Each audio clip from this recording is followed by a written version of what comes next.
कि एक बार क्या होता है, स्वामी जी एक बार एक लाइब्रेरी में जाते हैं और बोलते हैं कि मुझे एक किताब दीजिए। लाइब्रेरियन जो होता है उनको किताब देता है। स्वामी जी उसके बाद उस किताब को पढ़ने के बाद अगले दिन ही उनको वापस लौटा देते हैं। उसके बाद दूसरी किताब मांगने लग जाते हैं और ऐसा ही वो 3-4 बार करते हैं कि हर रोज़ किताब लेते हैं और हर रोज़ उसको वापस कर देते हैं। तो लाइब्रेरियन को बहुत ज़्यादा गुस्सा आता है। लाइब्रेरियन बोलता है कि आप किताब तो पढ़ते नहीं हैं एंड आप मुझसे किताब ले जाते हैं, इसलिए अगर आपको पढ़ना ही नहीं है किताब तो इससे अच्छा आप ले जाएँ ना मुझसे। अगर आपको किताब पढ़ना ही नहीं है तो आपको ले जाना नहीं चाहिए। इस तरह से बहुत ज़्यादा गुस्सा होकर स्वामी जी से बोलता है वो। तो स्वामी जी बोलते हैं कि अगर आपको लगता है कि मैं किताब नहीं पढ़ता हूँ, अगर आपको लगता है कि मैं इन किताबों को नहीं पढ़ता हूँ, तो आप मुझसे इस किताब के किसी भी पन्ने में से कोई भी क्वेश्चन पूछ सकते हैं और वो लाइन किस पेज में लिखी है ये सब कुछ भी पूछ सकते हैं आप।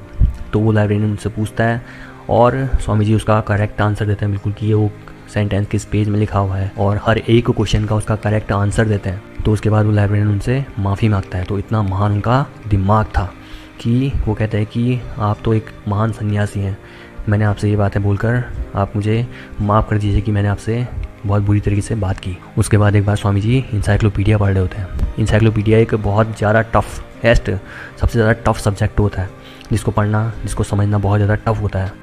तो एक बंदा स्वामी जी के पास आता है और स्वामी जी से बोलता है कि आप इंसाइक्लोपीडिया कैसे पढ़ रहे हैं, इसको तो पढ़ना बहुत ज़्यादा कठिन होता है। तो स्वामी जी उससे बोलते हैं कि इसका आधा अध्याय तो मैं पहले ही पढ़ चुका हूँ, अगर आपको कुछ भी इसमें पूछना हो तो इंसाइक्लोपीडिया में से आप मुझसे पूछ सकते हैं।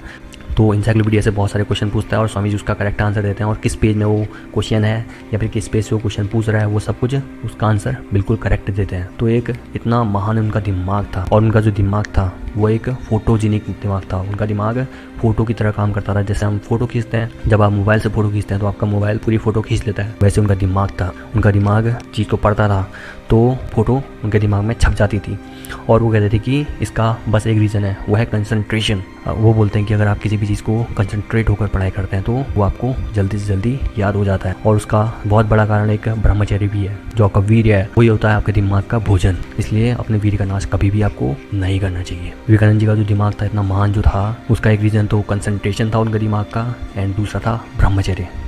ब्रह्मचर्य जो इंसान करता है उसका दिमाग हमेशा बहुत ज़्यादा तेज काम करता है, फास्ट काम करता है। तो स्वामी जी के बारे में ये वीडियो बनाने का मेरा एक छोटा सा मकसद है कि आपको स्वामी जी के बारे में सबसे पहले तो उनकी जयंती के दिन आपको एक इनकी महानता के बारे में पता लगे और दूसरा रीज़न था कि आप ब्रह्मचर्य का पालन करें।